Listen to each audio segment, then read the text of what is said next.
Alors c'est la première fois qu'on accueille la conférence. Jusqu'ici on a accueilli les playoffs et les finales. C'est un peu différent, on s'assure qu'on ait un chouette programme aussi autour. Donc on aura les équipes du Kenya, de l'Afrique du Sud et de la Libye évidemment avec notre équipe. Comme d'habitude, là c'est la 5e année.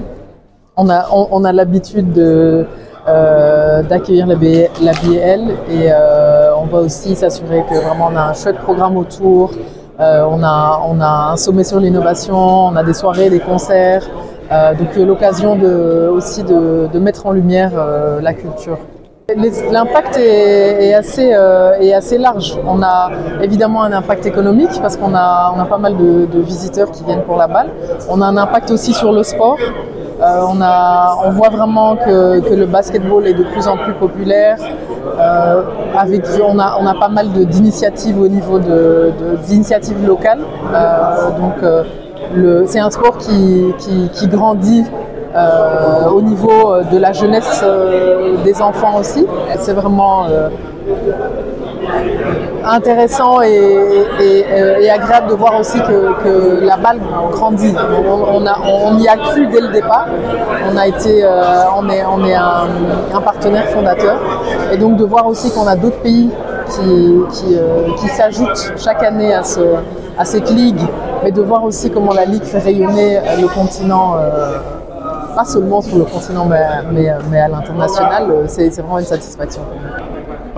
Nous sommes réunis ici à Dakar Arena, juste en prélude de ce dernier week-end de match, les 2 dernières journées d'une conférence Sahara extrêmement compétitive, où à ce jour toutes les équipes ont le même bilan de victoires et de défaites, et je suis persuadé que ces 2 dernières journées vont encore nous donner l'opportunité d'avoir une salle archi-comble, des compétitions très très farouches, et pour un public que nous voulons à qui nous voulons toujours présenter un super produit de basket et d'entertainment.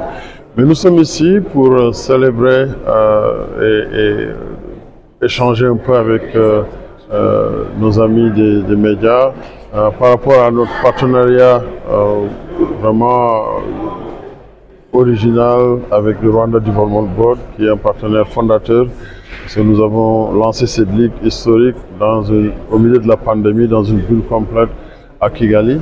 On avait un partenariat sur 3 ans qui a expiré en 2023 et qu'ils ont voulu renouvelé même avant l'échéance, et nous avions re-signé pour 5 années. Et parmi ces 5 ans, 2 de ces 5 années, on peut amener la finale ailleurs, et c'est ce qui se fait cette année. On va jouer les finales à Pretoria en Afrique du Sud, mais on amène une conférence, la conférence du Nil à Kigali du 17 au 25 mai prochain.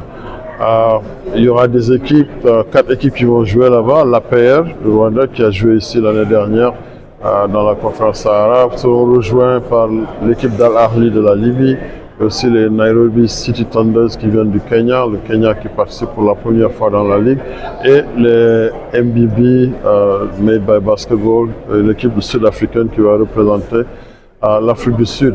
Alors, comme le disait Candy, le Kigali va encore être égal à elle-même.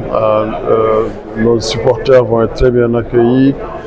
Kigali Arena, on l'espère, va encore être archi-comble comme on a l'habitude de le voir ces 2 dernières années. Et elle a parlé des retombées, de l'impact que ce partenariat a eu. Ils l'ont renouvelé de 3 sur 5 ans, ça veut dire qu'il y a un impact économique réel. Il a parlé de 50 millions de dollars par rapport aussi aux autres événements sportifs que le Rwanda continue d'accueillir. Et pour nous aussi, c'est l'occasion de les féliciter, de les remercier d'avoir cru en nous avant même qu'on ait dribbler un ballon de basket par rapport à la Basketball Africa League.